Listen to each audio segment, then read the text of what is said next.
Ito na yata yung isa sa mga pinaka-inaabangan ng mga Pinoy rider from Yamaha this year. This is the all-new Lexi 155. Bakit nga ba? 155cc engine, 110, 120cc scooter pricing. Mura, ganda naman, malaki makina, pero sulit nga ba?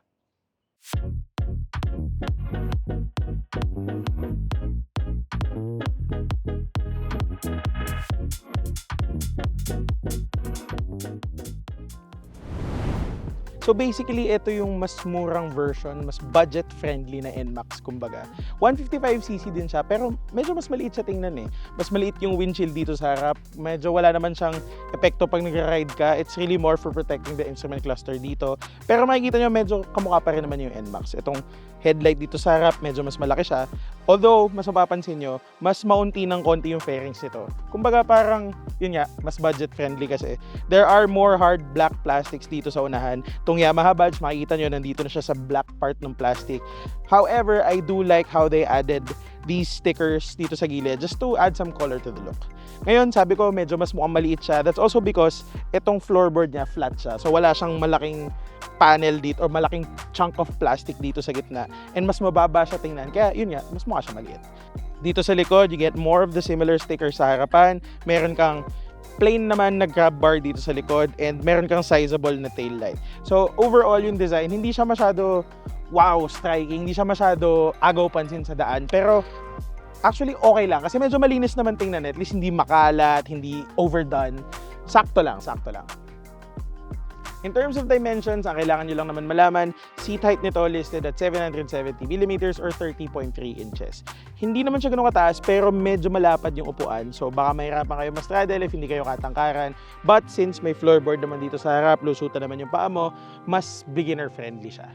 Ground clearance is listed at 135mm. Hindi naman siya sobrang baba, pero hindi rin ganun kataas. Nung may angkas ako at some point, sumayad ako sa humps na medyo mataas. So yun lang, be careful with that. Curb weight naman ay 116 kilograms, hindi rin siya ganun kabigat. So, as I said, very beginner-friendly. It also sits on 14-inch front and rear wheels. Ngayon, kung tingtingin naman natin to, wala tong smart keyless ignition. So, ito, may typical na susian ka pa din. May lock feature pa din yan, in case you were wondering. So, you have this small LCD instrument cluster. Meron kang oras, speedometer, rev meter, fuel gauge. Tapos, meron kang different trip meters. You have A and B. Tapos meron ka ding fuel consumption meter at merong current at merong for that entire trip. So marami pa rin mga information. It's not as advanced as what you get in the NMAX for example, pero for what it is, okay na rin to. Tandaan nyo, medyo mura lang tong scooter na to. Etong menu na to, by the way, you can navigate through this toggle dito sa left-hand side ng handlebar. Meron kang controls for your headlights here. Wala lang nung dedicated passing light na i-flick mo lang. So pag kailangan mo mag-high beam, dalawang pindot. Signal lights mo nandito, busina mo nandito.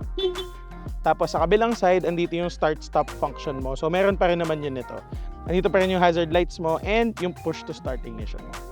Dito naman sa ilalim, meron ka pa ring maliit na pocket. Pero yung ganito kalaking phone, medyo mahirap na magkasya dito.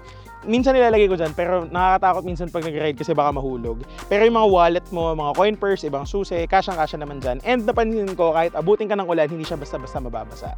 Dito wala ka na ibang pocket sa side na to. Meron ka lang hook dito sa gitna na hindi natatago. Tapos, of course, meron ka pa rin compartment dito sa ilalim. Kasya siguro medyo maliit na helmet. Hindi siya kalakihan, pero at least for yung mga bagay na hindi mo afford mabasa, like ganito, Jisoo Life, pwede mo sila itago dito for longer rides. Yun lang pala, medyo umiinit siya pag matagal na ride, so take note. Tulad ng dati, bago tayo mag-ride, let's do a quick sound check.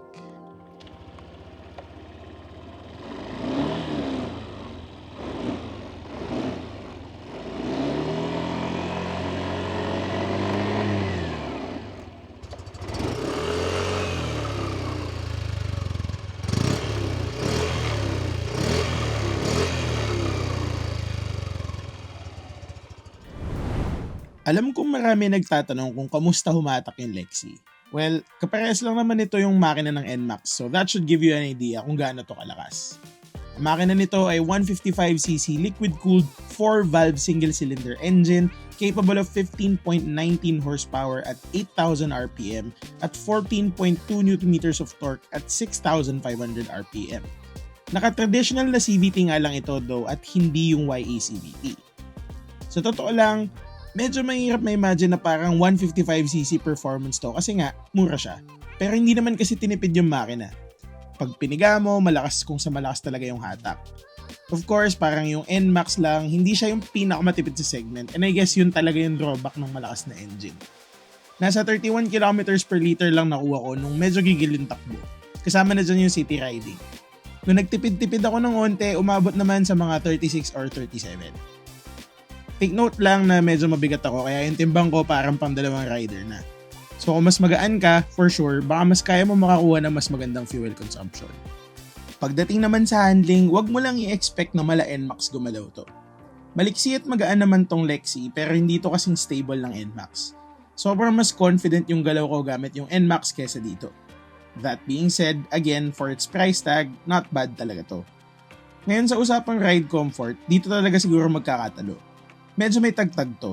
Kung maalala nyo galing sa launch, ang isang agaw pansin na feature nitong Lexi ay yung single shock absorber sa likod.